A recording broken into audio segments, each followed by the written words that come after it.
Good morning, or afternoon for some of you, and welcome to our Alaska Collaborative on Health and the Environment teleconference on toxic chemicals in schools, health hazards to children, and what you can do. We are joined today by Claire Barnett of the Healthy Schools Network and Dr. David Carpenter of the University at Albany, State University of New York.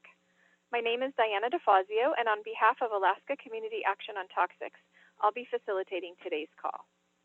CHE Alaska is a regional partnership group of the National Collaborative on Health and the Environment.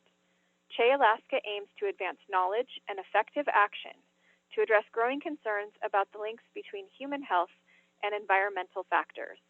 You can find more information online at akaction.org and at healthandenvironment.org. And that's spelled out, health and environment. The call will last 1 hour, and we will have time at the end for your questions. I sent everyone who signed up for the call an email yesterday with links to our speakers' presentations. If you haven't done so already, please take a moment to download the presentations so you can follow along. They can also be accessed by going to our homepage at akaction.org and simply clicking on the title of today's call. At the top of the call page, you'll see links to both of the presentations. Now I'd like to welcome and introduce our first speaker, Claire Barnett. Claire is the founder and executive director of the Healthy Schools Network and is also coordinator of the National Coalition for Healthier Schools. The Healthy Schools Network has challenged the nation with a call to action to ensure that schools are environmentally responsible to all children, to personnel, and to communities. As a child health advocate, Claire Barnett convened the fledgling network in 1995 as a New York statewide coalition. It has since shaped and won new funds and multiple laws on school environments in the nation's third largest education system, the New York State system, and the nation's single largest school district, New York City, as well as federally, and has fostered state and regional reform coalitions. Welcome, Claire. Thank you so much for joining us. Would you like to go ahead and begin? I will. Thank you, Diane, so much. And thank you, CHE Alaska, and thanks to Pam and everybody at Alaska Community Action Against Toxics. If you'd flip to slide 2, please.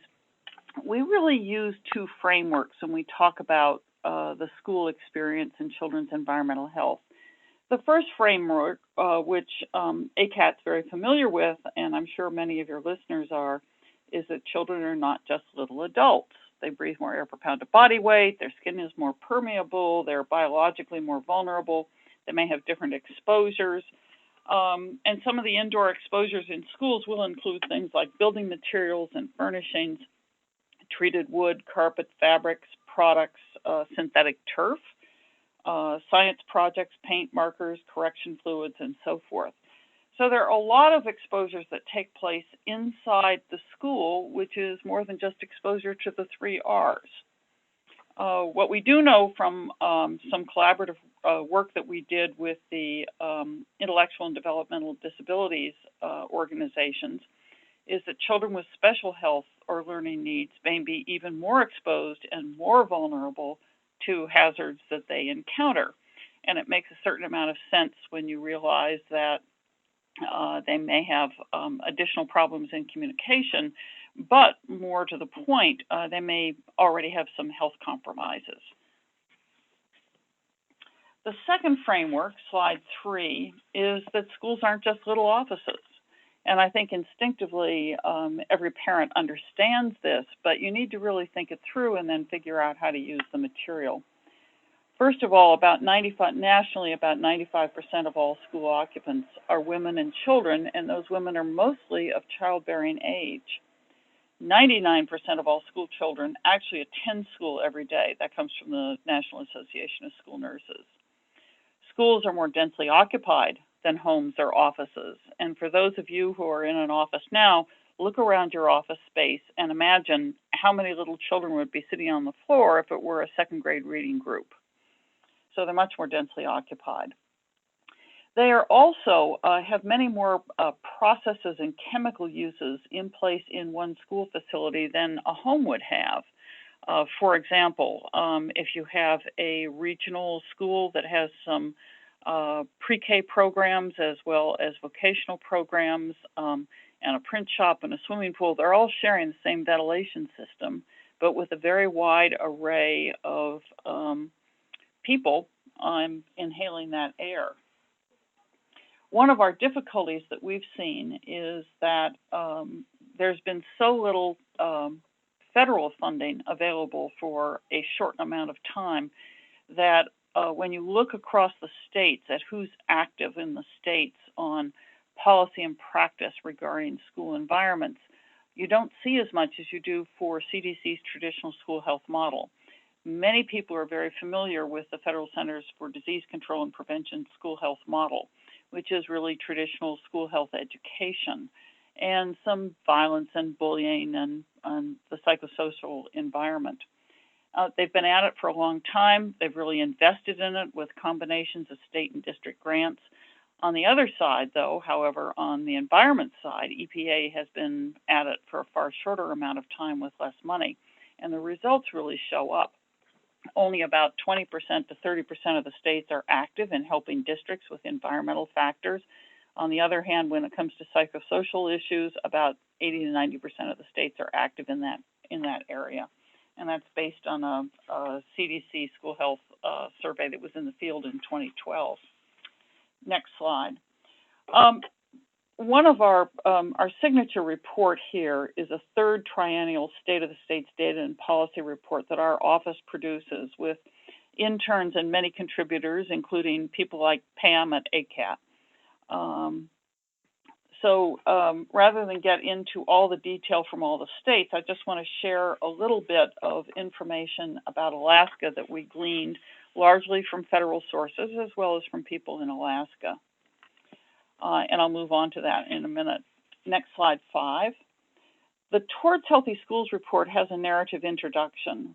We were able to elevate within that a great deal of the robust literature, the published literature regarding healthy indoor environments, children's attendance and achievement and ability to learn. There are many factors in indoor environmental quality that will improve attendance and academic performance, behavior, and productivity. Poor indoor environments, frankly, are already damaging health and learning, according to the Institute of Medicine in 2011. And they also reported that indoor exposures can be 100 to 1,000 times more intense than outdoor exposures. So think that through. That means if you have diesel emissions outside or something else going on outside that is infiltrating the indoor environment, it will tend to accumulate indoors. But at the same time, you have a collection of indoor pollutants which are generated by the building materials, the products in use, and what people bring into the building themselves. So the indoor exposures are always more intense than the outdoor exposures. We also know, and I won't pay a lot of attention to it in this particular presentation, that schools are filled with asthma triggers. We know from work that took place in New York that pediatric asthma hospitalizations, the most expensive kind of care out there, can absolutely triple on returns, plural, to school during the school year. That was published by the New York State Department of Health. Next slide, 6. So we had really two key findings from the analysis of the data in the Towards Healthy Schools 2015 report.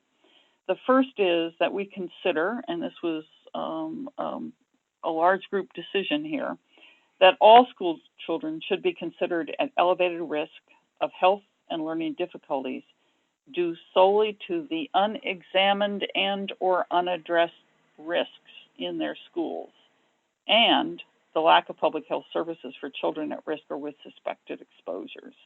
It's a very long sentence. There are a couple of big concepts in there. All children are at risk due solely to factors which are either nobody took a look at or nobody is paying any attention to, unexamined, unaddressed, and the lack of public health services for children at risk or with suspected exposures. The other is that we believe that justice for children can be achieved, but that really demands swifter, surer progress at many levels. Certainly at the federal level, tough going for EPA and CDC, but that we really need to have them step up more robustly than they have within the states and locally. Next slide. So some of the data that we excavated out of federal sources for the state of Alaska is on this slide, slide 7. You have the number of public schools taken from the National Center for Ed Statistics, operated by the U.S. Department of Education, number of public school students, minority students, and so forth. All that is from federal data. In addition, NASB, the National Association of State Boards of Education, tracks some of the policy work. CDC tracks some of the policy work by the states, and we have been doing some as well. For advocates, there's some really interesting things to pay attention to in what's already in place. One is that you have at the State Education Department a facilities office. You need to know who's in the office, what they're doing, and what they want to do next. You're in a position of having a state that has a state-adopted OSHA plan, which means there will be some protection for public school employees within that plan. You're also lucky in Alaska because you have state grants for construction of schools, and that's terrific because not all the states do. And even those states that have had grants for school construction in the current fiscal climate have been tapering off on those or even suspending them. So it's good to find out what the money can be spent for and how projects are decided upon and how the funds are allocated. Like any good advocate, follow the money sometimes has some surprising results. It's also interesting that Alaska is a state that happens to assess school buildings. I don't happen to know how exactly they assess the buildings. We do know that no two states are alike, that it would be fun to see to what extent Alaska has a good system for assessing facility needs and environmental hazards and compliance with environmental laws. All that would fit into a facility assessment as an overall concept. At the moment, you don't have a state green cleaning law. You don't have a law on green school design, although probably about 30 states do at this point. And on green cleaning, I think it's 12 states plus the district have laws either requiring or promoting the use of green cleaning products in schools. You do have a law requiring the inspection of drinking water, which is terrific, and you do have a requirement that schools have to have IPM plans. So one of the assessment questions is, to what extent are the plans implemented? Are they actually following them? Is there a compliance issue there? I'm going to turn quickly because it's hard to understand what's going on with schools when you look at them from the outside, but sometimes you're lucky enough to get some pictures from the inside. So if you'd turn to slide 8, please, and look at some of the examples of health threats in schools. And I want you to think to yourself what toxics might be involved in any one of these situations. So the slide on the upper left Claire? happens to be a closed ventilation system. We can't hear you right now, Claire. I'm sorry, what? For about the last minute. We You can't hear me? Hear you. I'm wondering if you accidentally hit your mute button No. on your phone. No, can you hear me now? Can those in the Anchorage office confirm that we can't hear Claire? Oh, dear. Oh, there you are. This is David. I've been hearing her just fine. You have? Yes. Okay, well, I'm sorry for the interruption. I cannot hear her at all. Well, is there some way that your listeners can signal you or something? No, but I would just like to ask the Anchorage office if they could let me know if they heard the last minute. Yes, Diana, we can hear. We've been hearing all along. Okay, well, it must be something happened with my phone, so my apologies. Okay. Please continue. No, that's fine. There's a bug in the system someplace. That's all right. Okay. And sorry speaking about of bugs, we'll go on to the health threats in schools. Okay. So the upper left slide is a closed ventilation system, and you know that if you do have toxic products in use in schools, that you want good air to flush it out is one option, as well as switching out products. On the inside, in the upper right picture, is the same unit with mouse droppings sitting on top of the ventilating air outflow. And then, of course, everybody's aware of what happens with old, moldy, portable buildings that kind of crumble away. This one happens to be an abandoned classroom trailer building, but there are trailers all over in every state that probably shouldn't be used as classroom buildings, but it's a push. So some of the health threats that are represented here include mold, lead, formaldehyde, flame retardants, certainly in the trailer, and accumulated dust, which carries a lot of problems with it. Next slide, 9. Badly damaged paint and plaster on the walls and ceilings and other surfaces in elementary school. So that could be microbial contamination, certainly lead, probably asbestos, and you don't know what else is mixed in with that. I would suspect some PCBs as well. The slide on the right is a picture of a ceiling, water-stained and damaged ceiling and wall tiles. So this exposes more than just whatever was in the ceiling tiles and the wall. It's also above in the crawl space above. Next slide, slide 10. People are certainly aware about PCBs in schools, and more so in the last few years than they have been recently. And I'm sure David is going to talk about that a little bit, so I won't dwell on the PCB issue, but they are legacy toxics, and they're in many, many different kinds of building products. On the right, we have an example taken from the U.S. EPA program that was once called the School Chemical Cleanout Program. It was defunded during the Bush years, but it's a terrific program, and some of the state environment agencies are still continuing it at a state level within their authorizations as state environment agencies. And what they do is they help schools clean up little messes like this, which are old, outdated, mislabeled chemical products, which may be highly hazardous, flammable, explosive, and so forth, and have no place in a school anymore. And down below are pesticides of many different kinds and varieties used both indoors and out.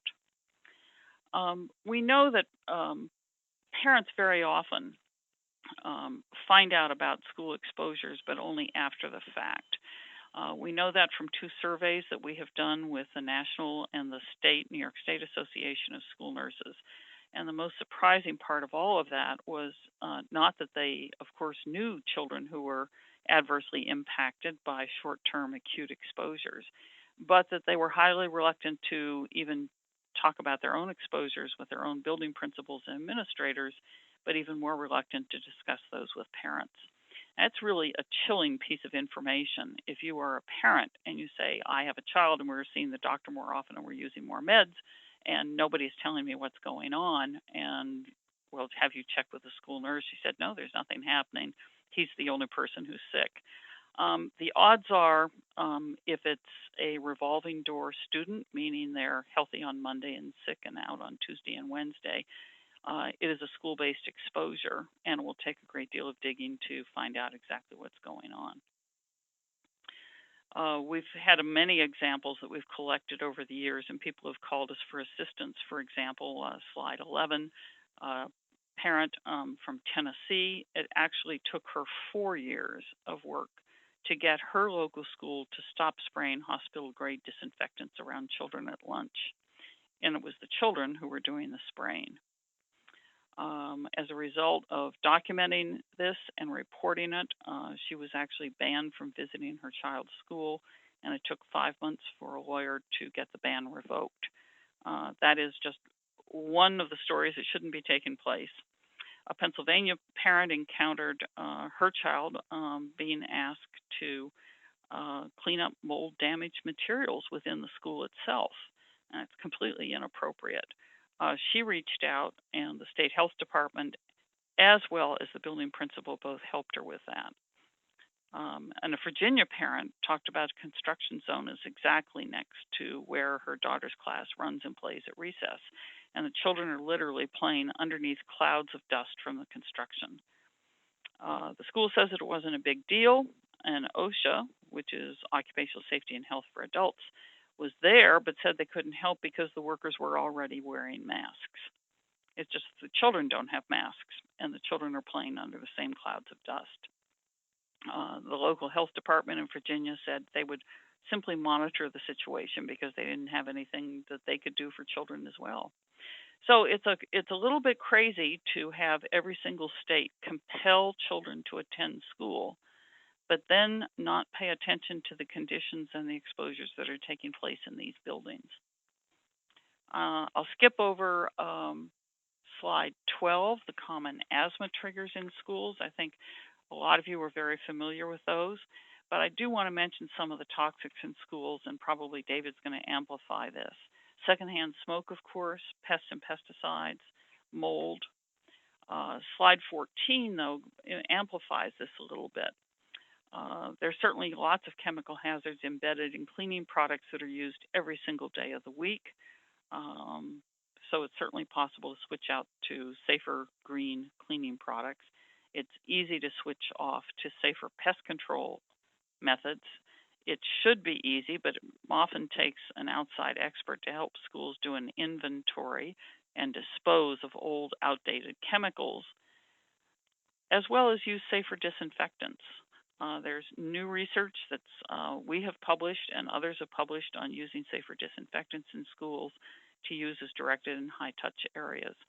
The other opportunity all of you have to address toxics is to understand what is being assessed in the buildings when your state says it has a way to assess buildings, to understand what those assessments look like, what the renovation funds can tackle, and then see if there is a way to use the existing authorizations and funding streams to identify and remediate existing hazards like lead and PCBs and the site pollutants and asbestos that come with many, many old buildings.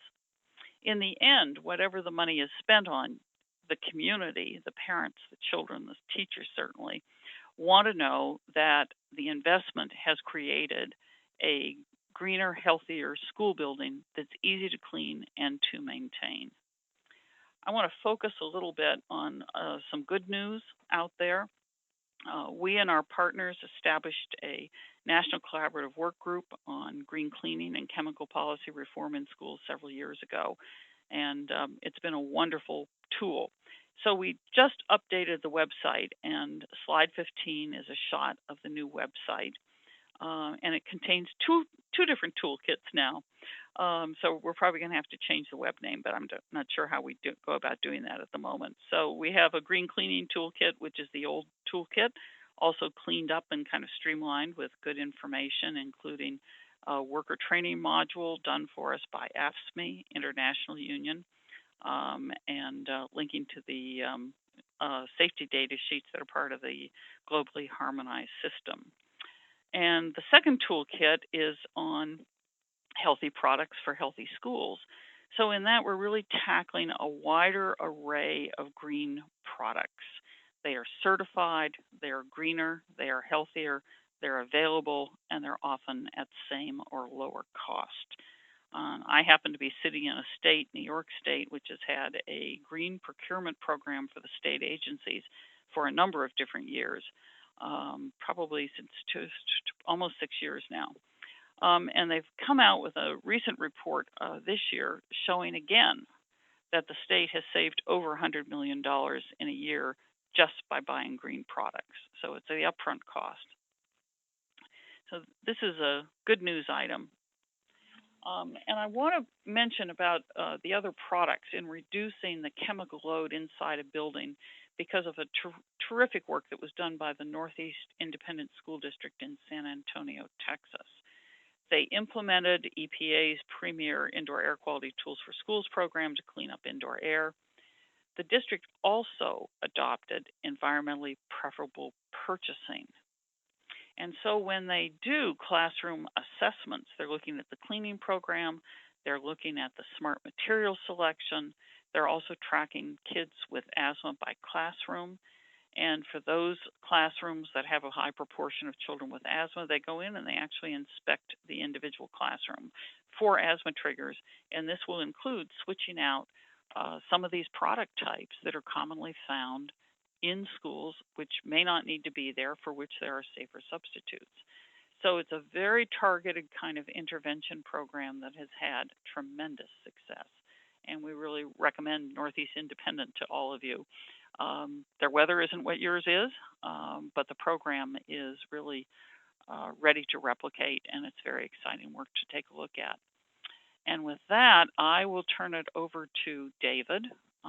And Diane, if you want to introduce David, and we'll hear about some of the heavy-duty toxics inside school. Thank you, Claire. Thank you so much. Yes, now I'd like to introduce Dr. David Carpenter. Dr. Carpenter is a public health physician who serves as director of the Institute for Health and the Environment at the University at Albany. He is also a professor of environmental health sciences at UAlbany School of Public Health. Dr. Carpenter is an internationally recognized expert on polychlorinated biphenyls, or PCBs, and public health. He has worked successfully with many communities across the country to help them assess the degree of human exposure to PCBs, including working with communities on St. Lawrence Island, Alaska. He previously served as director of the Wadsworth Center of the New York State Department of Health and as dean of the University at Albany School of Public Health. Dr. Carpenter, who received his medical degree from Harvard Medical School, has more than 370 peer-reviewed publications, 6 books, and 50 reviews and book chapters to his credit. Welcome, David. Thanks very much.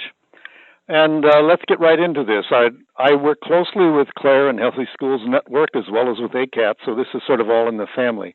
What I decided to do, since Claire was giving a good general introduction to the range of concerns in schools, I'm going to focus my attention specifically on exposures in schools that have the potential to interfere with learning. So the second slide just lists a variety of exposures that are known to alter cognitive function in kids. And not all of these are ones you're going to see in schools. Methylmercury, for example, is only found primarily in fish. Arsenic and manganese are widespread in soils, but you're not going to get those a lot in schools. Lead, PCBs, polyaromatic hydrocarbons, they certainly can be in schools. Hopefully there's nobody smoking in the school, but the kids may be exposed to environmental tobacco smoke at home. And Claire's already mentioned pesticides, which can reduce cognitive function. So the next slide just shows how children are exposed to these chemicals. Well, ingestion of food and drink is the best recognized route of exposure, and this makes it very important what's fed in the cafeteria, what's in the machines in the hallways, if they're still there, which they shouldn't be. But contamination of food and drink is a very important thing. Some organic chemicals can be absorbed through the skin, and this is important in a whole variety of things, from cosmetics to just waste oils that are around.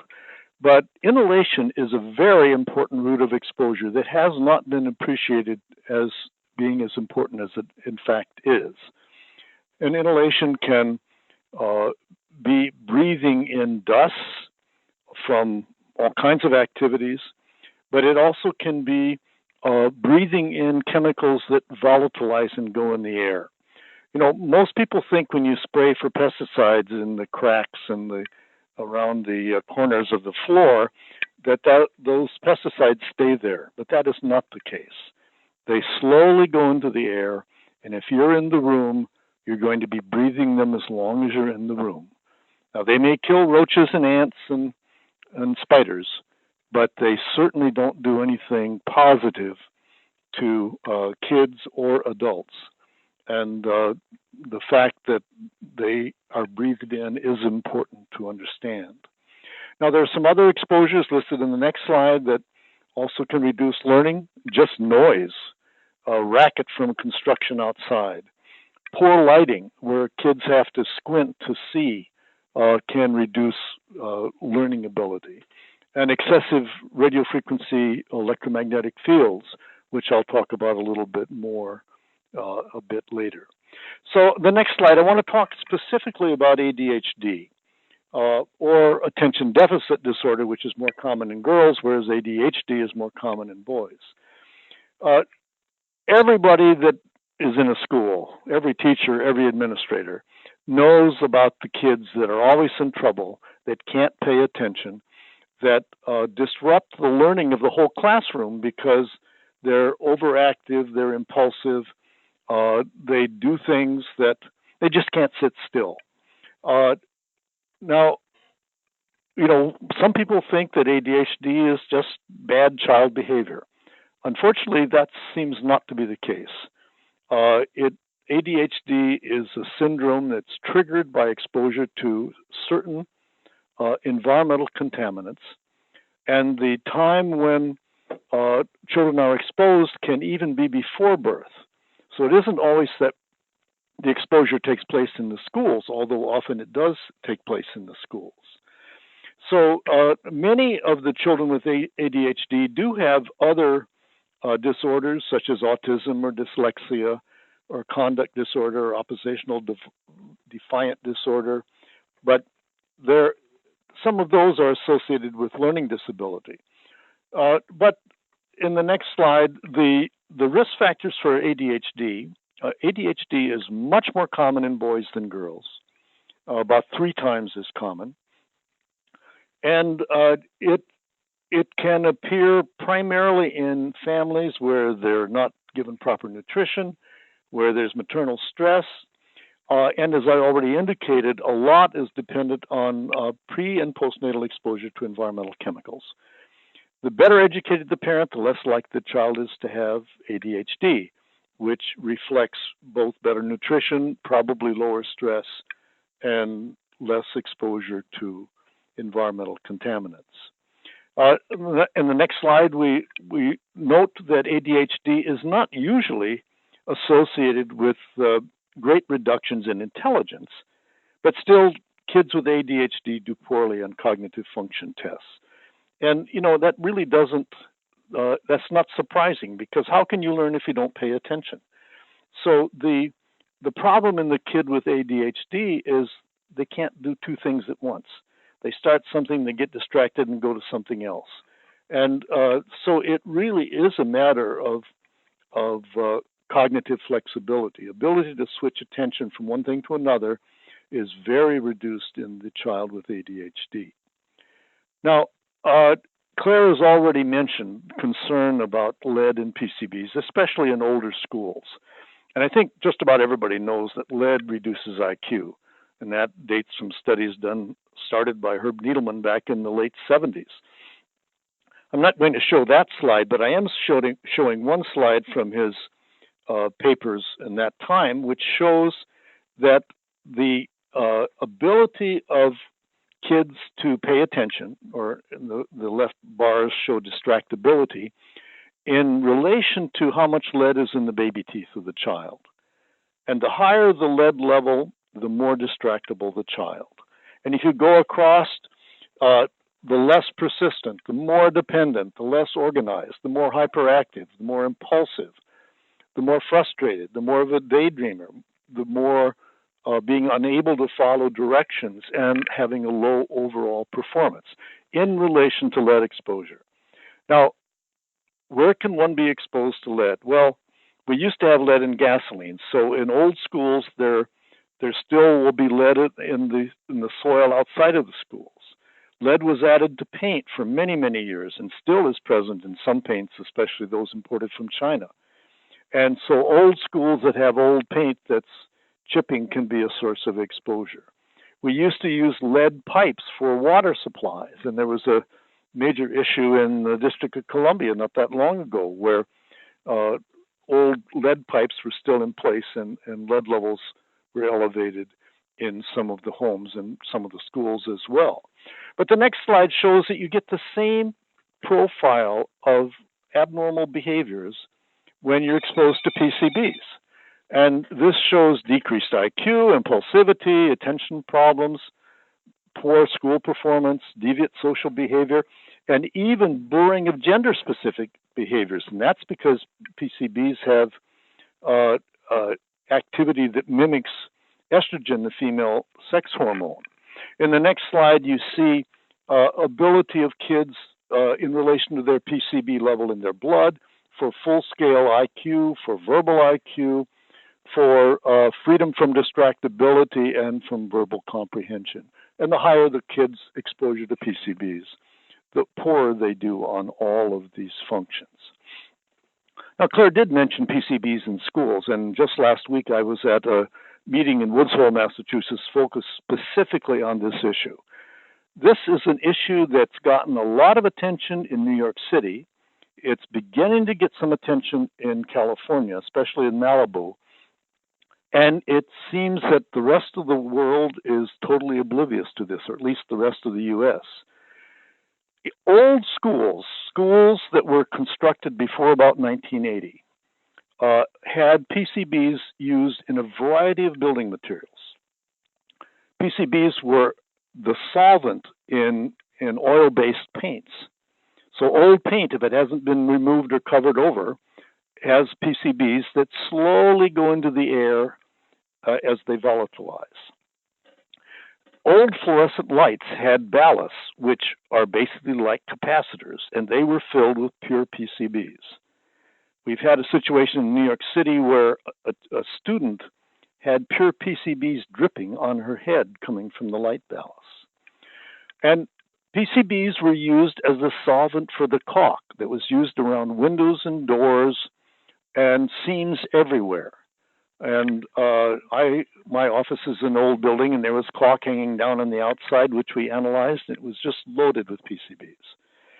Now, the problem is that current standards, the US EPA has a standard for PCBs in caulk, and if it's more than 50 parts per million, it's legally hazardous waste and must be removed and remediated. Many schools built in that period of time almost certainly have PCBs in the caulk, but they're afraid to test it because if it comes back over 50 parts per million, they're going to be stuck with the costs of taking it out. And this is a major problem. EPA is aware of the issue.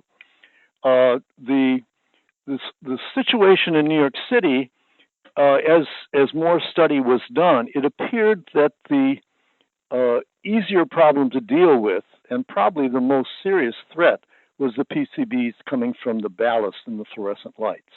These were old fluorescent lights. They should have been replaced long ago. They weren't because no school has enough money. And so they're inefficient in terms of energy utilization, but they're also a real danger because when they've been there so long, these ballasts degrade and release PCBs into the air. This issue does need attention in every state in the union and in every school that was built before about 1980. PCB production in the U.S. was outlawed in 1976, although remaining stocks were used after that. But schools built in the 50s, 60s, and 70s are very likely, almost guaranteed, to have some of these problems of PCBs and light ballasts if they haven't all been removed, and PCBs in caulk. The PCBs in caulk may not be as serious an issue in terms of contributions to PCBs in the indoor air. But again, kids in a classroom with elevated PCBs in the air are going to be breathing them continuously. They're going to go into their body. They're going to reduce IQ. They're going to cause shortened attention span. All of the things you do not want to have. And the next slide simply shows lead and PCBs in terms of how they affect the various domains that are part of ADHD. Memory, response inhibition, cognitive flexibility, planning, and attention, all adversely affected, and the evidence is strong both in humans and animals for both lead and PCBs. So again, problems particularly in older schools. Now, it isn't just schools, of course. It's older homes, it's older office buildings, and a kid that lives in a home built in that period is likely to have PCBs there as well. So it's a major issue. To go on, Claire mentioned the use of pesticides, and certain pesticides also reduce cognitive function. This next slide is from a report that looked at organophosphate pesticides, which are very commonly used in schools and in homes. And it shows that the excretion of the metabolite, these organophosphates, are not like the PCBs. They don't stay in your body forever, but they are broken down and you can be exposed to them on a daily basis. And the metabolites are excreted in the urine. So this looks at the breakdown products of organophosphate pesticides in the urine, and you see that the higher the concentration, the poorer the full-scale IQ in the kid. So that's another reason why green cleaning pesticides and green products are so important, especially in schools, but also everywhere else. So, what are the long-term consequences of exposure to these contaminants? Well, if you have ADHD as a child, whether that exposure is from before birth, before school, or during school years, usually ADHD continues for life to one degree or another, at least in half of people that have ADHD as a child. And this results in a reduced ability to deal with frustration, an increased risk of antisocial activity, and that results in even an increased risk of getting into legal trouble. So the next slide talks about early life exposure to environmental chemicals as a risk factor for crime. And it's really quite striking how strong this evidence is that if your blood lead is high at 6 years of age, you're more likely to get arrested for violent crime when you're an adult. My colleague Rick Nevin has looked at the historic use of lead in gasoline and arrests for crime 20 years later, and that's shown in the next slide. Now, the black lines at the top are the amount of lead that was used in gasoline over a period of time that ended in the early 80s. Now, the red bars are the arrests for violent crime that are overlaid, but with an overlay of 20 years. So most little kids don't get arrested, but when they get to be 20 years of age, they might be. And what you see is the rates of crime overlay quite nicely if you do this 20-year shift, which is to say that that exposure early in life, whether it be in this case from lead to gasoline or from other sources, does increase the risk that a person will be frustrated, be more likely to do something impulsively later in life. Now, the next slide makes the point that there have been a number of studies that show that the relationship between cognitive function measured by IQ and the concentrations that result in shortened attention span and antisocial behavior are the same. Now, this is something very interesting, something I've been interested in studying for a long time. We know a lot about the parts of the brain that are responsible for IQ, but we don't know nearly as much about the parts of the brain responsible for attention span and antisocial behavior and ability to deal with frustration. It's been studied best for lead, but it's likely that all of these chemicals that reduce IQ also have these effects on behavior. There's a lot of evidence for that in PCBs, but some of the others haven't been studied so well. All right, let me talk a little bit about radiofrequency radiation, because this is an emerging issue that is important, and it's important in schools. There is a strong body of evidence that people that use cell phones for long periods of time, holding the cell phone to their ear, are more at risk of developing brain cancer. And furthermore, that children under the age of 20 are more at risk than older people, and the risk seems to decline with time. Now, a child on a cell phone isn't going to develop cancer while they're still in school, but it may be 10 or 15 years later. But there is also evidence, again, strong evidence, that men that wear their cell phone in their belt or in their pants pocket have reduced sperm counts and greater incidence of infertility. Nobody's looked at exposure of children to see what their reproductive potential is years later, but that's a concern. And the next slide raises an even more controversial issue, which is the syndrome of electrohypersensitivity. Many people, both children and adults, now appear to be sensitive to exposure to radiofrequency radiations. These are the things from cell phones, from cell towers, from smart meters, from Wi-Fi. And they get symptoms of headaches, dizziness, anxiety, ringing in the ears, and poor attention. Now, the specific issue in schools is everybody agrees that kids must have access to the internet. They need to be able to learn and use modern technology. But schools increasingly are creating electronic classrooms, computer classrooms, where there'll be a whole pile of kids on iPads or laptops with one industrial signs rudder at the top. This results in very high radio frequency levels and certainly is going to increase the risk of cancer, reduce fertility, and subject some children to electrohypersensitivity. What's the solution? Well, if you have a wired computer, you don't use radio frequency radiation. So it's not that it's that difficult to prevent this exposure, and yet most school administrators and teachers and parents are not even aware of this potential danger. I think we'll hear a lot more about this as time goes on, but in the meanwhile, the whole world seems to be heading full speed ahead in making everything wireless and not being very cognizant of the potential hazards. So, in conclusion, in the last slide, schools are places where children go to learn. Claire covered a whole variety of other things, asthma triggers, allergies, infections, other threats to the health of a child in school, but I've focused my attention specifically on those chemicals that are known to interfere with cognitive function. We really need to get these things out of schools because the whole purpose of having a kid go to school is to learn. And if they're going to be exposed to things in schools that will cause a reduction in IQ, a shortened attention span, an inability to pay attention, how can they learn? The exposure to radiofrequency radiation is a new threat.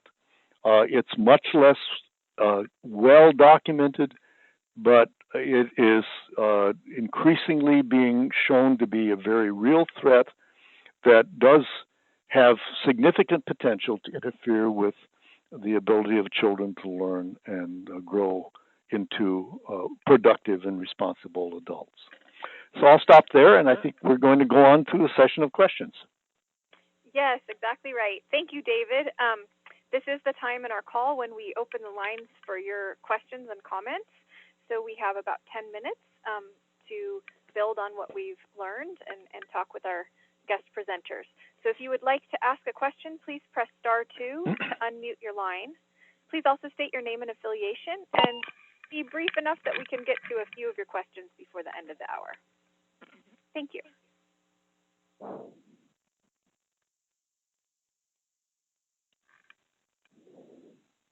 Again, you simply press *2 to unmute your line, and you can direct your questions to Claire or David or both of them.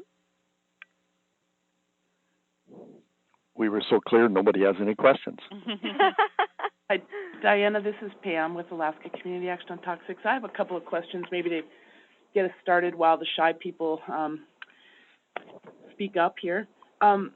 This is a question for David. You mentioned New York City and Malibu having done testing for PCBs. I'm wondering really what it would take for a school district to do comprehensive testing for PCBs in schools. And my second question has to do with the wood preservative pentachlorophenol. And for both of you, are you aware of any testing or research that has shown that this wood treatment pesticide has been used in schools and that it might present an exposure hazard? And thank you very much. Really great presentations. Well, let me just answer the second question first before I forget it. There's no question but that is a chemical that has been used as a wood preservative, especially in playground equipment, but also some cases inside. It has not been studied as much, and that is a problem. But to go back to the first question about the PCBs in schools, what happened in both circumstances is that there was one parent that was concerned that pushed the school officials, the city officials, and then ultimately EPA to do the testing. It's a very complicated issue, and most school administrators are trying to avoid testing like the plague because of the liability if they find serious elevations in the content of PCBs from the caulk or from the ballast. Now, I don't have great advice on this. What happened in New York City was one parent started it. Then the city decided to do some testing in, I believe it was 5 or 7 old schools, and almost all of them had significant PCBs in the air. They tested the caulk, and they even cleaned up the caulk, and in a couple of the schools, it didn't solve the problem, and then they found the issue with the light valves. But I think this is such a serious issue, and again, not just from schools, but schools are certainly the focus. So my advice would be, if you're a parent that has kids in a school that's old like this, push your school board, because you don't want your kid to suffer cognitive development because of PCBs in the air that they're breathing in. This is Claire. I'll just add to what David said. It's beyond one parent. There was also a large lawsuit and citywide organizing orchestrated by New York Lawyers for the Public Interest, which is a public interest NGO based and doing work just in New York City. And EPA Region 2, which is in New York City, really needs to be congratulated for sort of working out these what they called intervention studies. Well, what happens if we cover up the ceiling tiles? What happens if we do the caulk that's around the windows and door frames? And how do we deal with so one at a time, they took them apart and put them back together again. And for people who are interested, actually, the New York City Department of Education has maintained copies of all the test results in their intervention studies. So those are up online and have been for some time, and I really recommend them. David said it's a tough issue. It really is. It is very expensive, very, very expensive. New York City has just agreed to, I think, a negotiated settlement. Hopefully it will fall under its 5-year capital plan, and it is literally billions of dollars. It was interesting that it lasted. Identify, remediate, and remove PCBs in a set number of schools. At last week's meeting, about 10% of the attendees were lawyers. So you can see this is going to be something that involves a lot of litigation, but I'm not sure that's the best way to solve the problem. I agree with you.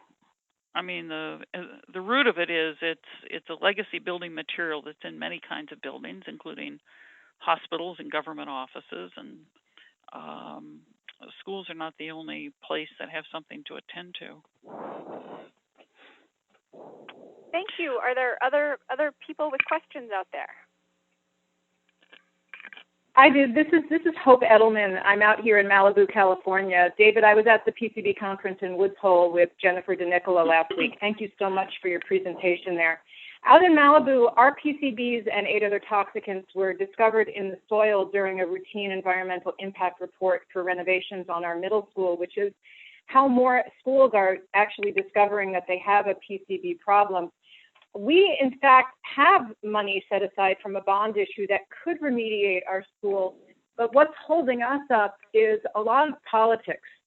It's not as simple. We have a whole parents nonprofit organization that formed to try to press our school district. We've been pressing really hard, and so I'm wondering specifically, Claire, what advice you have for parents that are butting up against political agendas in their own communities? Because one point we made at the Woods Hole conference was that without some kind of standardized oversight for inspection and testing and remediation in schools, if it's left to 15,000 individual school districts, you can wind up with 15,000 individual outcomes depending on each district's political and financial agendas, and not all of them are going to be protective of human health in the long run. Great question. It's very difficult to be a parent in this situation, or a small parent organization in this situation, which is the first thing, and it's every optimistic parent launches into this and then discovers how complicated the landscape is. EPA itself has published a guideline on PCB remediation in schools, and I would suggest looking at that as a first step. It's a federal guideline. It is not a regulation, but that would be a first step. And I would suspect that given it was published, I think, in 2009, 2010, and given the number of studies that have been done since, it might be time for EPA to revise that. And certainly a federal guideline gives you a basis for moving ahead and sort of equalizing the approach across, the thousands of individual school districts, public and private schools as well. Let's not exempt private schools from what's going on here. So it's that would be one step.